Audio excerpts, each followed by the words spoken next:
Hey everybody, my name is DJ Numismatics and I'm usually on YouTube doing videos on coins and coin collecting and varieties you can look for to make money or put into your collection. But today I'm working on my 2000 Chevy Silverado.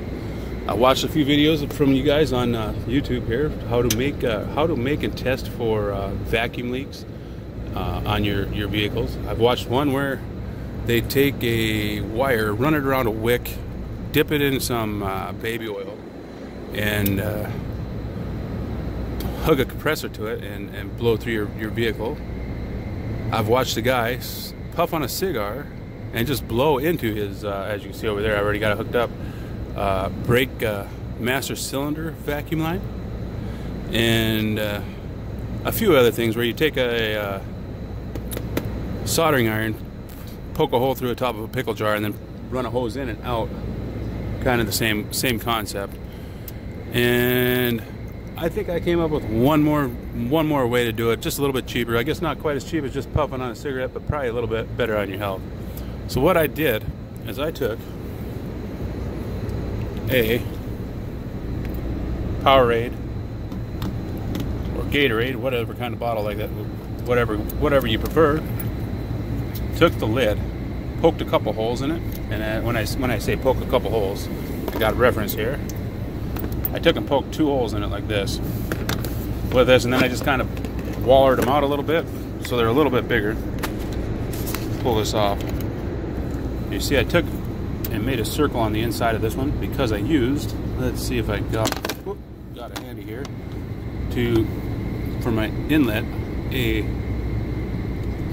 steel or threaded valve stem, and you got to make sure that this doesn't interfere with the inside rim of the bottle. So I made the mark there, poked it on the middle, and I'll waller that one out. Well, I've already got it done, and then I just poke the other hole and waller it out too. And basically I went to Home Depot, picked up some, I think this is 3/8 or 7/16, I think it's 3/8 clear line, and basically made the hole not quite big enough for that hose to go through. And then what you do is you take this hose, flatten it like this for a ways, and then just mash it over.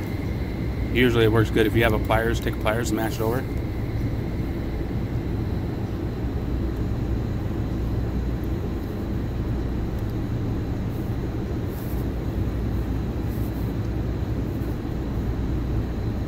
To where basically you got it like this.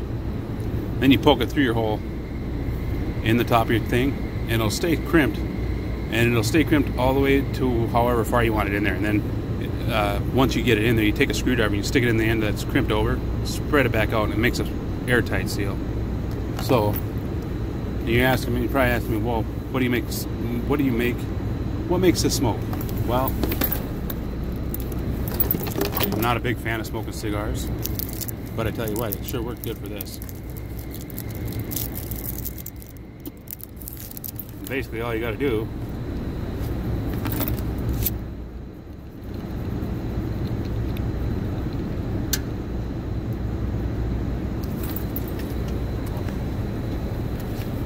light it up, get it rolled. Buy the ones with the tips on them. You stick the tip inside the hose. As you can see, it fits on there pretty good. Make sure it doesn't touch. Get your hose positioned to where it doesn't touch the side of the barrels or buckets. Gatorade bottle. And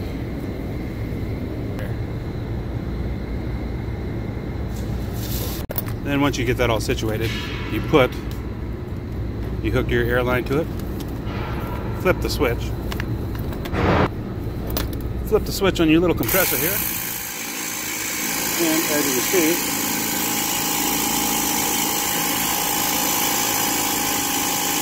smoke starts rolling through. Just keep an eye and make sure it doesn't get up to the point where there is. You might have to buy 2 cigars if you got a big vacuum system.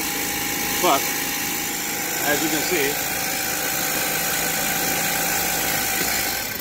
you can totally see where my air leak is.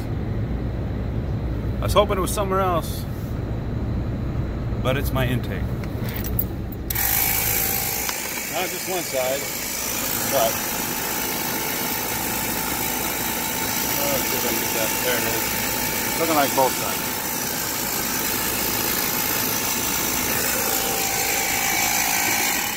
The reason I'm saying I was hoping it wasn't is if you look right back here at the top of my intake there is absolutely no gap there. When I bought the vehicle, I didn't realize it. I've seen some slight body damage in the front end. If you look up here, the lights are recessed a little bit in the front here. Doesn't really look too pushed back. I thought maybe they hit a deer or something, and I took it to my buddy and showed him the other damage that I thought maybe they hit the deer with. You can see right here the gap in the door. Overgapped and undergapped here. He told me to pop the hood. Look, and he looked. As soon as he looked at the engine, he noticed that there wasn't a gap there. Evidently, somebody had bent the frame. And I think the way it's bent, when I had the frame shop look at it, they said it was bent pretty equally on both sides. So whoever hit something to the point where at least it didn't twist the frame, it just bent it.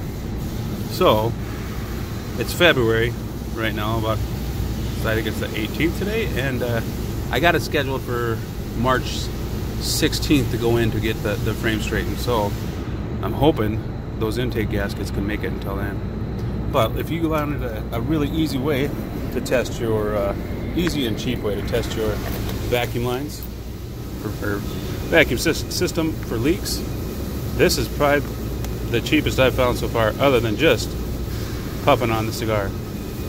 So hopefully this helped you all out. And like I said, I'm usually a coin guy. Check out all my other videos if you're watching this from a mechanic or automotive standpoint. I teach a lot of people some great stuff about how to look for and find varieties and coins that can make you a lot of extra money than what it is just face value. So thank you all for watching, and maybe I'll do a intake rip-off when the frame is straightened and show you that the vacuum leaks have been fixed. Y'all have a great day.